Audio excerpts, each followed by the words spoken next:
All right, everybody. We're going to try this again on the campus of Monterey Tech with all of this technology surrounding me. We were trying to go live outside here, and we weren't able to go live. There was just something going on for some reason with the program we use, Restream, which is usually at this point very reliable. So if you are with us and you are live and you are in the stream, please let me know. Um, Ken, let me know if we are live on LinkedIn. I am not sure if we are. There might be something going on right now with Restream. You tell me, Ken, if we are live. You think we're live on LinkedIn, Ken? You sure about that? All right, then I'll go live because we are live. Let's see here. Yeah, wait, hold on. We are live. Cool. All right, let's do this then. We had some technical difficulties, and frankly, we had some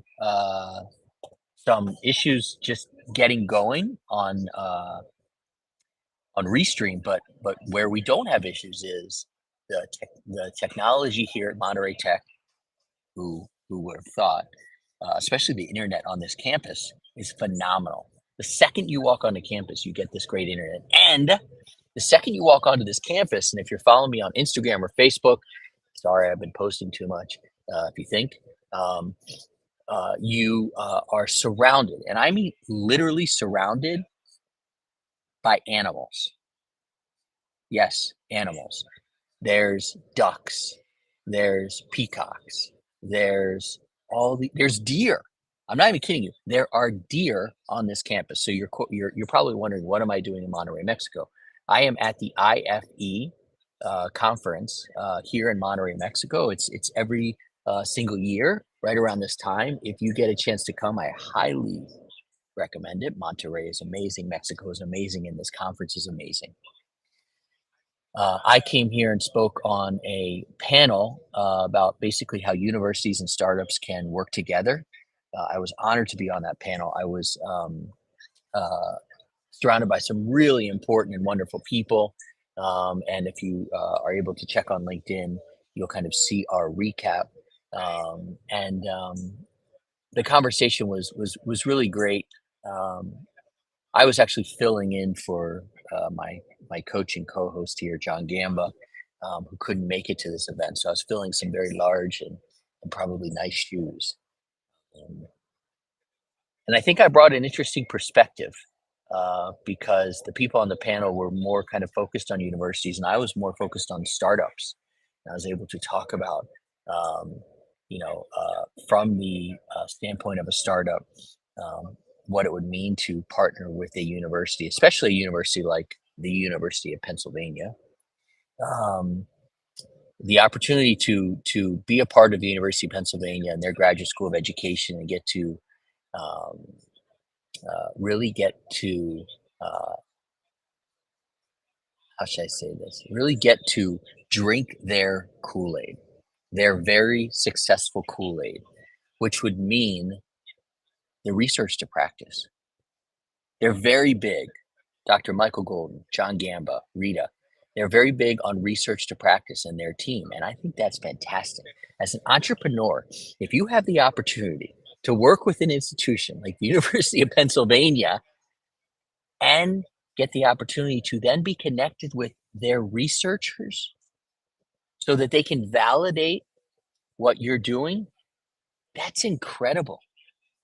That's a stamp of approval that you really can't get anywhere else because the University of Pennsylvania is just the University of Pennsylvania in the sense that there are no other universities that are the University of Pennsylvania. And we also know there's nobody like John Gamba and Dr. Michael Golden and Rita and their team. Big fans of them, big fans of the Milk and Penn GSE business plan competition. You know that I am a sponsor. You know that I am also a judge. So right now I'm at Monterey Tech. I was speaking at this panel for the IFE conference, and then yesterday got to interview some unbelievably inspiring people. Dr. Michael Golden and Jaime Pales. They are partnering up University of Pennsylvania and Your Way. I got to interview Beatrice Guillen. She's from the Research Foundation. What they do is they put together foundations and startups so that they can affect Latin America in the education space. I got a chance to meet with Michael Fung, who's the executive director of IFE. Yeah, baby. Yeah, baby. I felt like I was back in the journalism world, which is super cool. I get so much energy from listening to and speaking to um, these really exceptional people in the education space. So I'm here. Um, this is conference one of 2025. My goal is to at least get to six conferences, and I like to be able to speak at these conferences. I'm going to be at an institute next week that I get to speak at.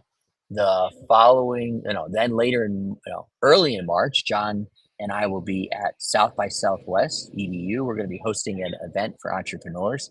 Then in April, I'll be at ASU GSV in San Diego. Then in June, I'll be at the Catalyst event at the University of Pennsylvania, and there's a few others coming up. When it comes to conferences, as you guys might know, I used to not be into conferences. I would go and really not get much out of them, and that has changed. Obviously, I've changed. And so I think I am able to leverage conferences more. What else has changed? Much more credibility in the space, and my message is very clear of how I can help folks. So the conversation when I meet people and they say, "What do you do?" is just so super clear. I help companies in education generate 5 to 8 high quality, high converting leads on repeat using our 12-week course, the Ed Sales Elevation Experience. So um, that makes conferences so much more valuable. So I encourage you to think about going to conferences, but make sure that if you're going to go to a conference, that you to get the most out of it, are you clear on your messaging? Have you been boosting your credibility? Have you been connecting with and nurturing conversations with people? Those are all really important things to do way before a conference. Now, when you get to the conference, I encourage you to drink a lot of water, wash your hands a lot, work out, and eat well. Because if you're anything like me, you're going to put a lot into each conference that you go to, and you need to be in tip top shape. So today, um, uh, I should touch on this. Um, while I'm here in Monterey, uh, I spent last night watching the news. Um, and so, as you guys probably know, I'm from Washington, D.C. My main airport is National Airport. And so I know people directly who have been affected by the plane crash at National, having uh, grown up going to National Airport, uh, owning a house for the last 13 years, super close to National, and having spent a lot of time on the Potomac River. That is a very, very busy airspace. I'm obviously not a member of the NTSB, but I can tell you that I've seen a lot of helicopters go up and down the Potomac when planes are landing. And so, um, really sad what happened, because it sounds like the tragedy there at National in Washington, D.C., in my hometown, was preventable. So if you're joining from DC and you're feeling this as well, I'm feeling you. Um, there's just a lot going on in the nation's capital right now. So let's get back to Monterey here. This conference here going really well. Taking copious notes and learning so much from people. And we did, I think, 6 or 7 interviews yesterday for Breaking the Grade. I've got 3 more today. We're going to release those as fast as we can, because there's so much to learn from the the career educators here, like Dr. Michael Golden. There's so much to learn from people like Jaime Palas, who is almost a career entrepreneur. And there's so much to learn from the other entrepreneurs that I got a chance to speak with. So we'll share those stories. What we're talking about today, kind of from Breaking the Grade, our current show that just got released, is when is it right to hire a sales staff? It's something that we all want to do, I think, because we all want to take that next step. And I think that for lots of you out there who are educators and product people, you probably want to hire sales staff even more than I did in my first, second, and third businesses, because you're not necessarily interested in being a full-time salesperson. But you have to understand that I believe in founder-led sales. It's what we do in the Ed Sales Elevation Experience. Over 12 weeks, the founders learn how to do the sales, so that yes, then you can hire somebody, but you have to build the engine first. So uh, before you hire a salesperson, I'm looking at some of my notes here. You need to clarify your process, right? You need to make sure you have a repeatable process in place.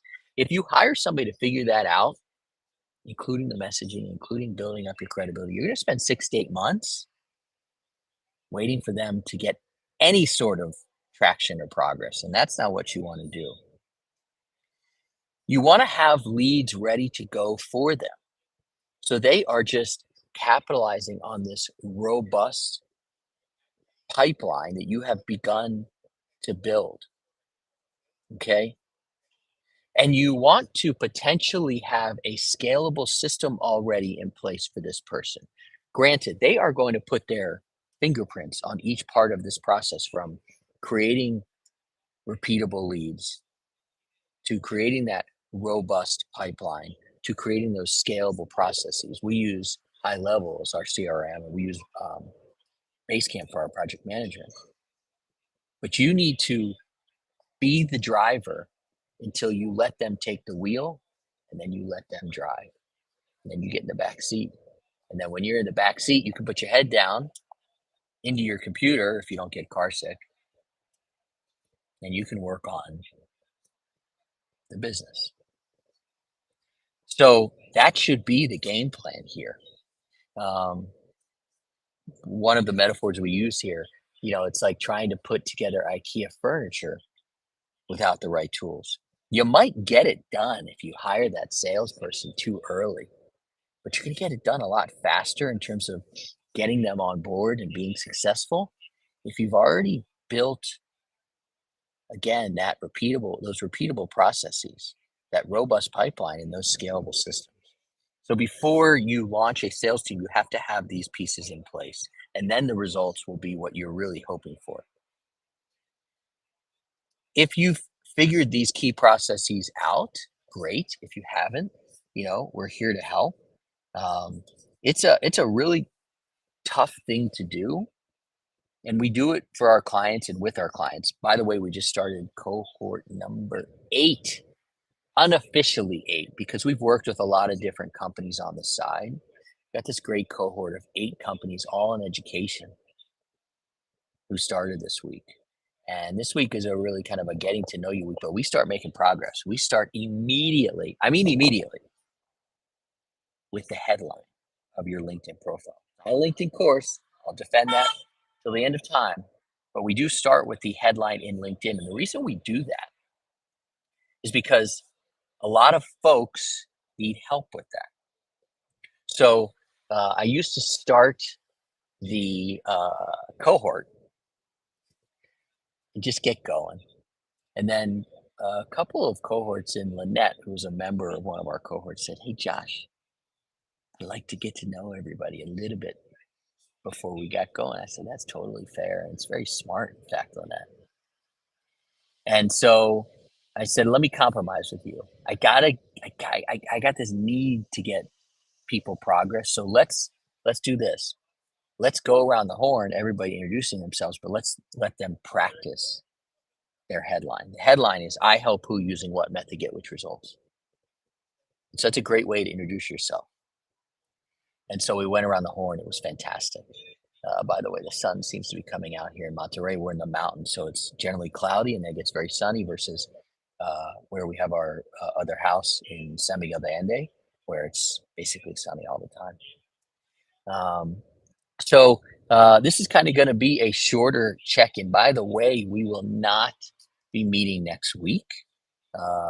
I will be at this institute, and I just looked and compared schedules with John, and we're just going to be kind of too busy in a great way. So February 13th, John and I will be back together again live. Um, Hard to believe that it will be the middle of February. Crazy. Time is flying, and we're already almost. We'll be at that point a month and a half into the year.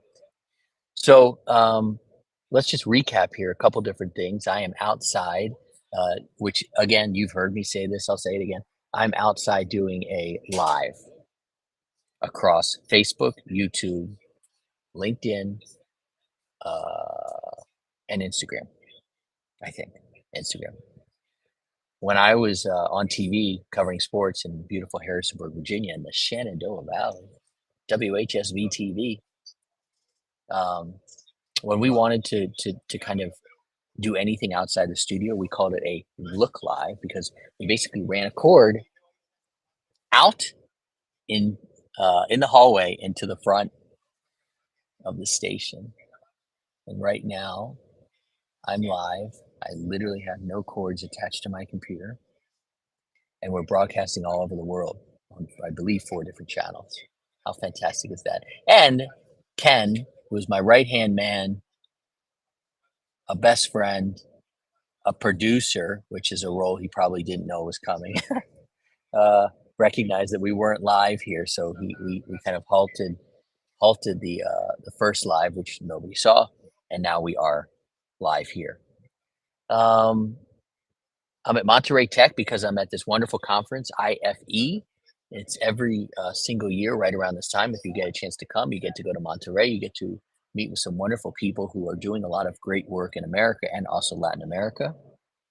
Um, and I spoke on a panel, which was really exciting, where we talked about how universities can collaborate with startups, and I gave kind of that startup view.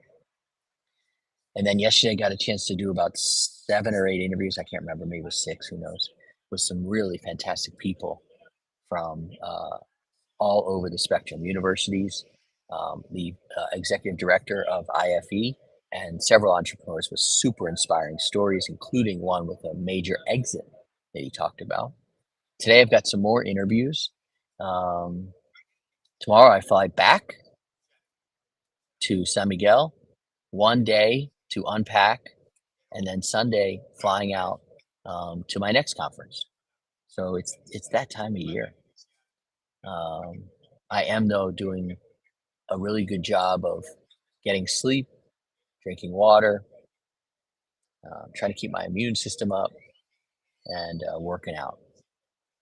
Hey, Bobby, what's up, man? Conference is absolutely going well.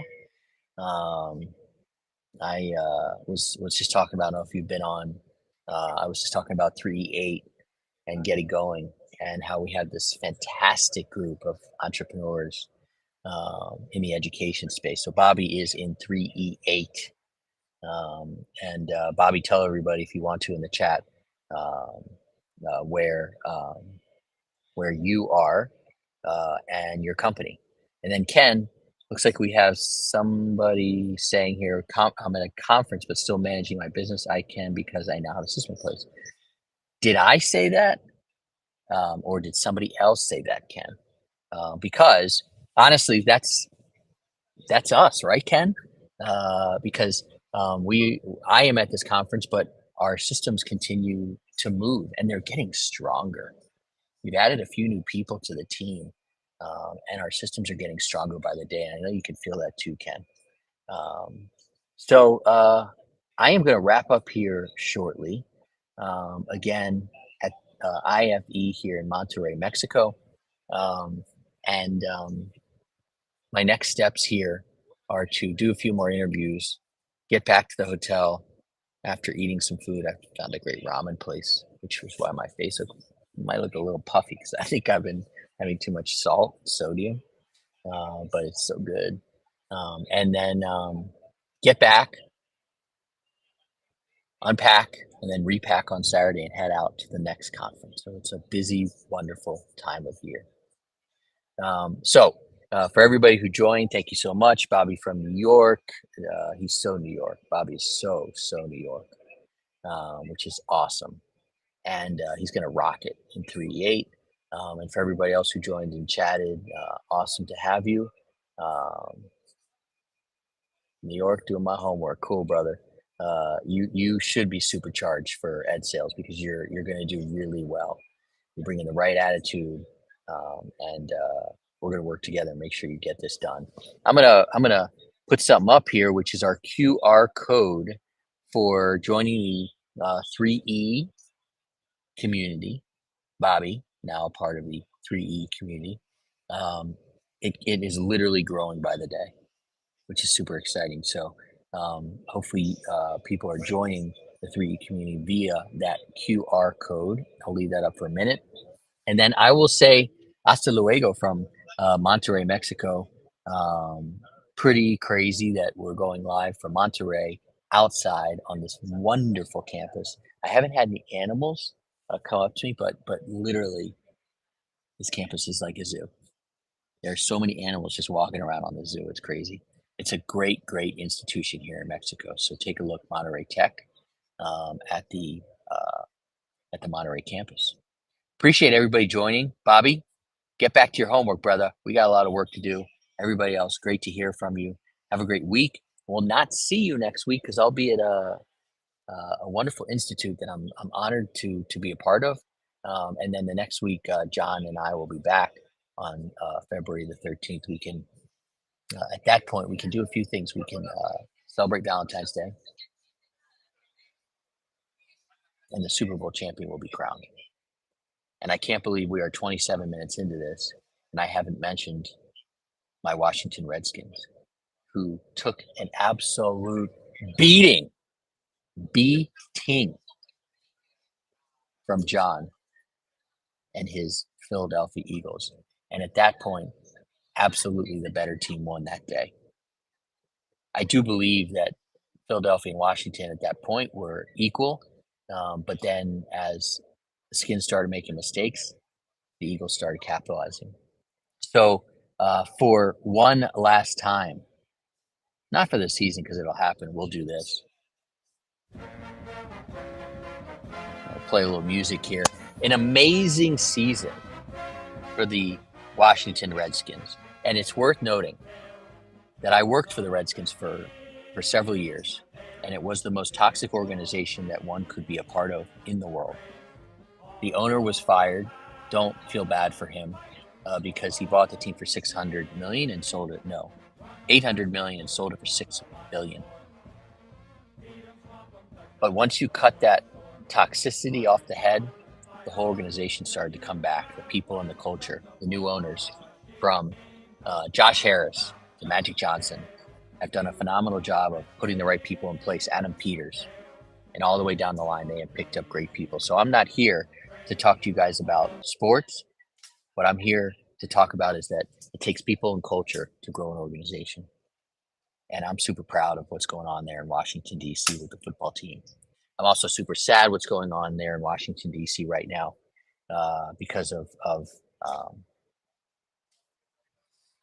the plane crash.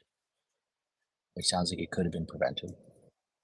So, Bobby, I appreciate you saying I'm the real deal. So are you, man. So are you. I'm so lucky. We've had 103 companies go through the Ed Sales Elevation experience, and every single one of them is the absolute real deal when it comes to the desire to grow their business and when it comes to people. We have phenomenal people. Bobby, you're going to experience that as you begin to navigate through the community. You're going to get help from lots of different people, and you're going to make, I believe, lifelong connections. So again, thank you everybody for joining me today. I'm at the campus of Monterey Tech. It's a wonderful campus, a wonderful institution here in Mexico. I got an opportunity to speak on a panel yesterday and today. I've done interviews for Breaking the Grade, which we will release. Tomorrow, I fly back Saturday, I pack again, and then Sunday, I'm off to another conference. 'Tis the season, and I'm honored to be at all of these. So, everybody, have a great week. Um, Continue working hard on your lead generation. Let me know how I can help. Find me on LinkedIn or anywhere else. Um, and you know, uh, it's a long road. It's a winding one. Just know that in our community, you have support. Okay, you have support. Bobby's joining now, but I just get this guy, and I know that if he could help you, he would, just like anybody else in our network would. We have a network of entrepreneurs and educators in the education space. So it's 12:30. We've gone for 30 minutes, minus 5 because we did have a kind of a false start. Super cool though. Everybody, have a great week. Thank you for joining.